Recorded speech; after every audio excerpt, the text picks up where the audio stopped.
I would like to welcome Seal to my show. I'm so excited to have a chance to talk to you and see where our conversation is going to take us. I was a young girl and my passion was tennis, and all I dreamed about was tennis. And I just wanted to ask a little bit about your background, how you got into music, because music is a huge passion of yours, as I understand. Yes. Well, first of all, thanks for having me on your podcast, Vika. I'm a huge fan and a frustrated tennis player, so I'm a little bit nervous that I'm speaking to someone who's actually really, really, really good at it. Each of us, whether we are, great tennis players like yourself, or great athletes like yourself, great champions, I should say, like yourself, or singers like myself, none of us actually do it alone. There are pivotal figures, champions along the way that make a difference. And so, with that said, my parents sang when I was a kid, but I never sang at home. My biological mother, I lived with her from the age of 4 to 6, and she was a wig maker in the 60s. Mm-hmm. And she would work from home on a machine. And I remember my earliest memories of music, of being introduced to music, were sitting underneath her sewing machine, her wig making machine, and she had the radio on or a little record player, and she would always be listening to Motown, always be listening to, the Supremes, a little Stevie Wonder he was then. Right, this is in the 60s. So that was my earliest memory of this wonderful medium that I've been privileged enough to have a life in, music. But the person that really started it for me, going back to this thing of champions or pivotal figures that made the difference, was a teacher called Mr. Wren. And he was this, like, quintessential cool teacher at school. All the guy teachers wanted to be him, and all the lady teachers wanted to be with him. He was different, he kind of wore cool clothes. He was a tall, slim guy, like, good looking, had a lot of charisma, and he sang.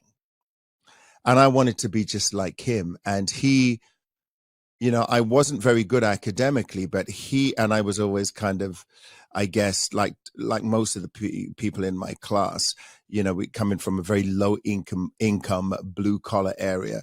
We were never going to amount to anything. So, the academic resources available to us weren't that great. But he saw me. He was the one that saw me and saw something in me and encouraged me to sing. The first time I sung publicly was in front of him. And I guess I started singing because I idolized him. But then he was the person that saw me and said, look, you have a good voice. You can do this. And so I kind of sang to make him happy. And then one day he put me on stage in front of the parents and teachers at the end of year Parents and Teachers Association. I'll emphasize that my parents had never heard me sing. They didn't even know I could sing. But anyway, they were in the audience. And I remember him calling my name after we'd done the kind of nativity play. I remember Mr. Wren calling my name. And he said, we're going to have something special now. There's young Seal's going to come up and sing a song for us, a Johnny Nash song called I Can See Clearly Now, which is the first song I ever sung publicly. And I remember him calling my name and I froze. It was awful. I was so afraid, and I kind of dragged my feet onto the stage. And I remember walking onto the stage, looking out at all of the parents and teachers in the audience, my parents included, and it being the scariest, loneliest place. And I just wanted the stage to open up and swallow me, and I just wanted to disappear. But I somehow closed my eyes and I mustered up the courage. I can see clearly now the rain is gone. And it was a cappella, so there was nowhere to hide. And I remember being so afraid and closing my eyes and getting through this song and being lost in it and finishing it. And it was like, one of those scenes in the movie where you could hear a pin drop, you know, and at the end of it, everyone clapped. And I opened my eyes and my parents are like they'd never seen anything like, and that place that was the scariest place in the world for me to be, all of a sudden became home. It became the warmest place because of the adoration and the love and the acknowledgement, that thing of being seen. I felt something at that point. And although I kind of messed around with different, aspirations, later on in life, like I was going to be a designer at one point and I was going to be an architect, I never forgot that feeling. And it was inevitable that I would always come back to that. And at the age of 23, I sort of got my proverbial, crap together and knuckled down and decided it was going to be my career. But it was that Mr. Wren, he was the first pivotal figure. He was the first champion that believed in me. And I think I believe that we all need those people. No one ever does this thing alone, ever.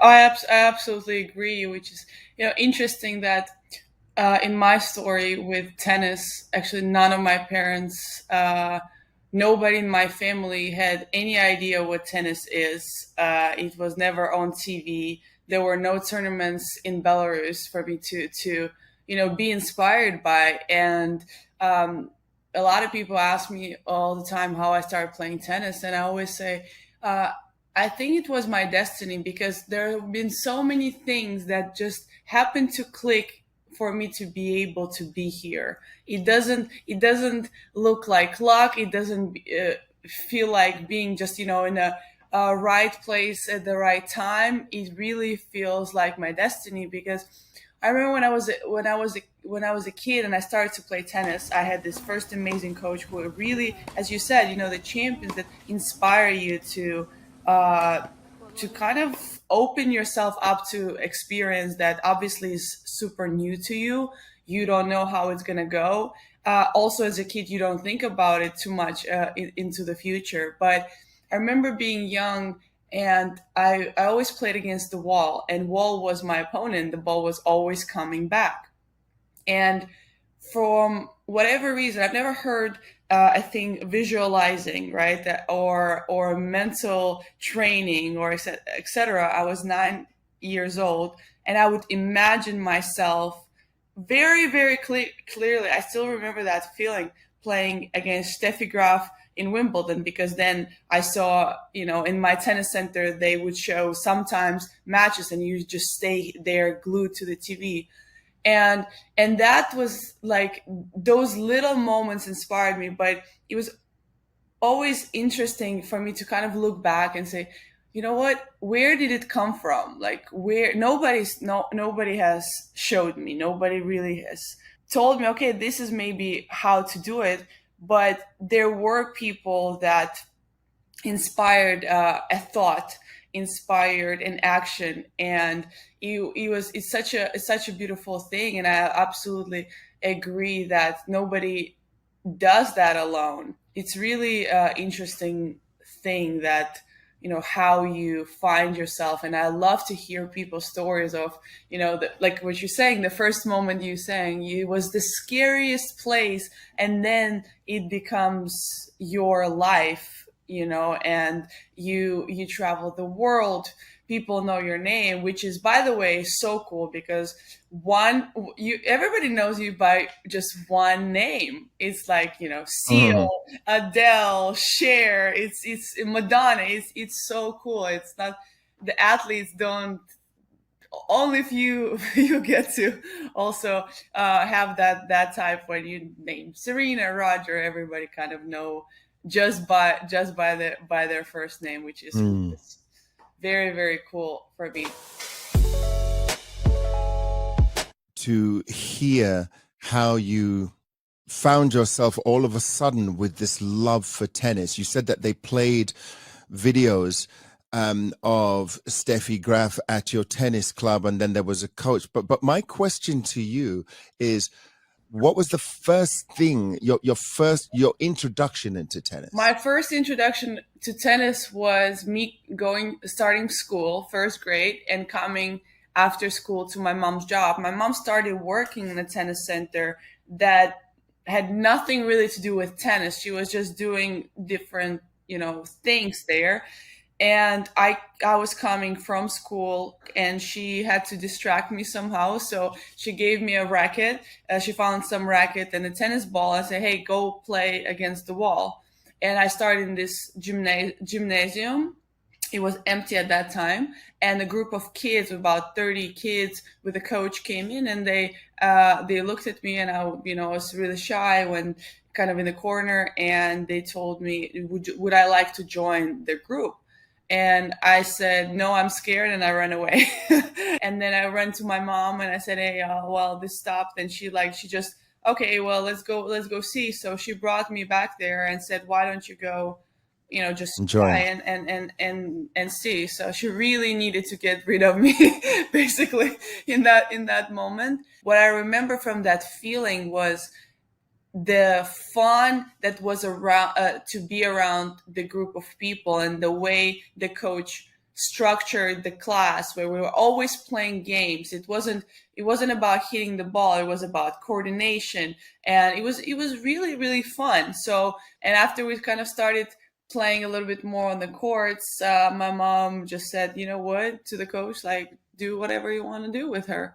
So I had my coach as my mom as a disciplinarian, the coach as a Mhm. disciplinarian at the same time.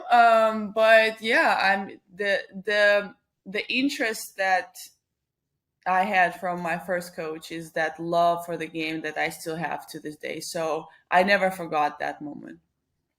That's so refreshing to hear. I mean, all too often you hear of parents f- uh, having these dreams about their kids, that they want them to be great tennis players. Not all the time, but quite often, to kind of maybe fulfill some unfulfilled dream that they had themselves of becoming great tennis players. All too often, you hear that uh, stories of tennis being forced upon their kids, like Andre Agassi, for example. For every person, every tennis player you find that was successful with that type of a background, you'd probably find hundreds that weren't. And I think one of the key things in what you were saying there was fun. The coach made it fun for you, and to me that's crucial. It's so important, because it was, I guess, there developed your love for tennis, because you loved being around somebody that made you laugh, that made you have fun. But I also feel it teaches a kind of respect for the game, and was certainly really instrumental in your style. You were hitting with a wall for you were hitting against the wall for the first year, and you did these drills. Well, one thing that's very noticeable about yours, from what I see as a novice, when I watch you play, is that you are like hitting against a wall. And so, to me, that the fact that you were actually doing that as a kid in Belarus is really instrumental in forming your style. It doesn't surprise me when you tell me that story about hitting against a wall, because you play, you're never. I don't think I've ever seen you more than 1.5 feet, maximum 2 feet off the baseline. In returning serve too, it's just not your thing. in career, and when you're in public eye, you see that everywhere, like after every single match you come out and there's like, okay, there's judgment, there's this, there's that. I think it is very similar for you. The album comes out, you write the song, there's critics. And what I found interesting in tennis, there is you win or you lose. And in music, it's more subjective to people liking it. There's no clear path. It's obviously there's the talent, and when you start singing, like people are just start crying and stuff. But the success part of it and how far it is, it's much more subjective than the sport, than tennis. So I wanted to ask you a little bit about that, of the way you were able to go through your career. I'm sure you had your highs and your lows, creative process, and etc. How important was for you the other people's judgment, or you had your focus more on yourself and it was about developing an album after album, a sound after sound? Yeah, Vika, I think for me, the important thing that I had to understand with music is why. Why do I? Yes, I understand that I do this because there is nothing else. I don't mean that I can't do anything else. I mean, that is the attitude. That is the belief I had from day one. I didn't want to be a successful singer, or famous. I knew I would be. It's different for me because if I look at the why is it that I continue to do this? Why is it that I can continue to put music out knowing that it will be judged, some fairly, some unfairly, by some people, knowing that there are some people who will probably say cruel things to it, or not be nice. They're like your kids. You bring out your songs, it's like sending your kids to school, and you hope, you love your kids and you hope that the world will be nice to them or not too cruel to them. That's what songs are like, if they're personal. Okay, so when I examine as to, well, why do I keep doing that then? It comes back to the most important thing in music for me personally, not for what it is doing and how it helps other people. I am talking about from a purely selfish perspective. What is the number one reason, selfish reason, why me, Seal, still makes music? It's because of the release. I have something that's inside of me that is weighing on me, that is, causing me grief, stress. I pick up a guitar, and it doesn't matter if it's one person or, 100,000 people or 1 million people. There is an expression. There are all those feelings, that pain, that thing that has been weighing on me. I somehow was able to get it out into this wonderful phenomenon, also known as music or a song. It is almost like I feel this incredible sense of liberation, of freedom, of this weight coming off of my shoulders. The fact that I'm able to, from nothing, pick up a guitar, stand by a piano, and all of a sudden I'm writing, a lyric like "Crossing that bridge with lessons I've learned, playing with fire and not being burned." I feel like, oh my God, it's out. It's out. I'm communicating that with people, and it doesn't matter if one person or 1 million people hear it. It is out. It is real. The burden, the weight of that is finally off of my shoulders. And so I call that the release. Now, here's the tricky thing about the release. The release only works if you do it for yourself. It has to be from an authentic place. You can't do it to please other people. You Yeah. can't do it because, oh, this is what they'll like. Even if you're successful at it, even if you have a massive number one, hit, global hit, but you are not authentic. You knew that it was bullshit. Yeah. That release does not happen. That Yeah.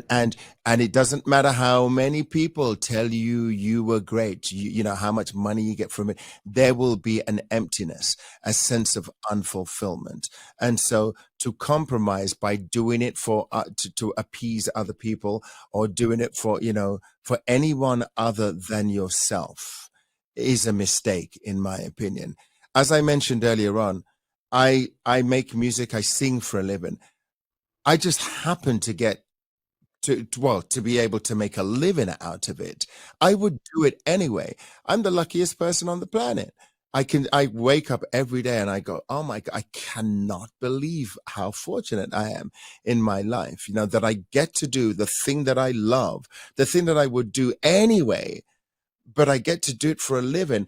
And guess what? People tell me they like it. They Yeah. like it. I mean, that is phenomenal. It's like the love that I always wanted from my parents, the love that I wanted my father to show me, the kind of putting his arm around me and telling me, Seal, you did a great job. Like, I Yeah. never got that from my father, even on his deathbed, but every time I get a compliment from a fan or from someone, that is like that proverbial hand around my shoulder telling me you did well. That is my drive. But it only works if I am authentic and if it initiated from me for me. Yeah. The fact that some other people happen to like it is a wonderful byproduct. I was while you were talking about it, then it's kind of also brought me to, that feeling that I had, and the point I was asking you about when, people always a lot of times ask me when you won the Grand Slams and and everything, I want to ask, was that the hope, like the best moment of your life? And in a way it was, but it was, that was coming from kind of that was my dream always, for sure. And I do feel like every time when I wake up that I'm lucky to be able to do what I love to do. Mhm. But that was that feeling where it almost felt like proving other people, where it didn't give me that fulfillment. Those are the biggest, moments in my career so far, but it didn't give me that type of pleasure that I've been able to experience with maybe some smaller wins and maybe things that people don't necessarily see. But the feeling that I've gotten is so much bigger and so much better. And from other wins, from other from other tournaments. wins, from things that, that maybe even not even that related to tennis sometimes. But the reason why I play still is because I am able to be myself on the court, and I'm not, kind of compromising, and I'm not that I don't think what, somebody else say or somebody writes or whatever. It's still there. You kind of cannot escape, and not trying to escape that. But the feeling that I have of accomplishment and learning on way, bigger awareness than I was when people starting to compare, kind of those moments. I don't think everybody understands kind of what I mean, because they're looking at the result, right? And they look at the results and you should be happy, you should be this, you should be that. But I've never gotten that feeling then. And I tell you what, Vika, I'll trade places with you. Right, you can sing, and you can give me I would one of your love to. you I can would give me love one of to your grand sing. slams. I How would about that? love to sing. I I tell you, would love, I would get a lot of fulfillment out of winning the Australian twice. I yeah, once because actually, now I'd get a lot. maybe. That But would make me really happy. okay, so this is kind of the ending part of the show, and I'm just gonna ask you a few questions. They're kind of very short answers. Uh-huh. Hint, So hint. yeah. You're like, So, don't go off on one of your diatribes, Seal. no, no, no, no. Brevity, Seal. Brevity. Come on now. Yes or no? It's more like more of a impulsive, I would say, Uh-huh. answers or something Uh-huh. like that. What is your favorite word? I love you. Well, that's 3 words. Love is my favorite word. What is your least favorite word? Hate. Okay. What is one of, if you weren't a musician, what is one of the jobs you would? Oh, that's easy. Your job. I want your job. That's so easy. That you set me up for that one. And what about one of the jobs you would never ever do? One job I would never do. Be a politician. Politician. Okay. What is the quality that attracts you from people? Compassion. When somebody has compassion for another a person, and they, like my son, I often call my son the greatest man I know. He just has so much awareness and compassion for other people's feelings. I'm in awe of him when I see that. That's amazing. And what is one quality that kind of turns you off from people? Whenever I see people talk down to another person, like when they treat somebody who, let's say, like, who's doing like a blue collar job, whenever they speak down to them, and what pisses me off even more is when they're nice to me, and in the same breath they kind of like, treat Yeah. the other person like a servant. Oh, Yeah. I don't do well. That brings out a nasty side of my personality. And last question: if let's say the heaven does did exist, and you arrive at pearly gates, what would you like the God to tell you? I would want the divine God, the entity, to say, welcome home, Hmm. I think. Yeah. Well, those are.